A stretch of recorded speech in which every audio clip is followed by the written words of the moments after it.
ئاماری قوربانیانی من بەداخەوە لە ساڵی 2025دا هاونیشتیمانی لە سنووری پارێزگای هەولێر و ئیدارەی سەربەخۆی سۆران بوونەتە قوربانی 6 کەس گیانیان لەدەستداوە و 4 کەسیشیان بریندار و کەم ئەندام بوونە.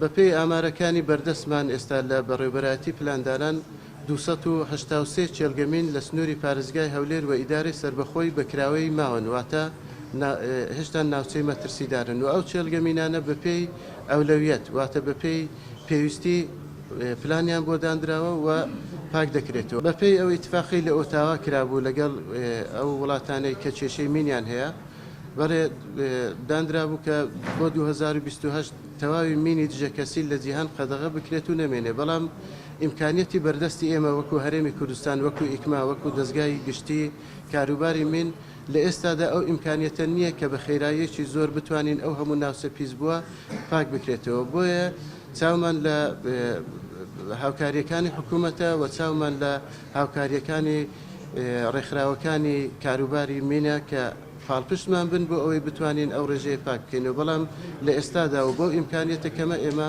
ناتوانین ئەوها بە ئاسانی و بە زوویی چێلگەمینەکان پاک بکەینەوە.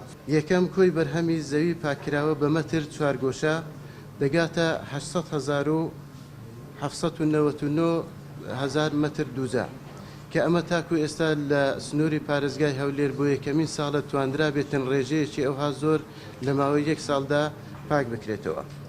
دوم کۆی ڕووبەری زەوی پشکێنراو لەلایەن تیمی لە ناوبردنی تەخەمەنی نەتەقاوە بە مەتر چوارگۆشە دەگاتە 22,150 مەتری چوارگۆشە. سێەم ژمارەی مینی دژەکەسی لە نێوبراو 1614 دانە مینی دژەکەسی لە نێوبراوە.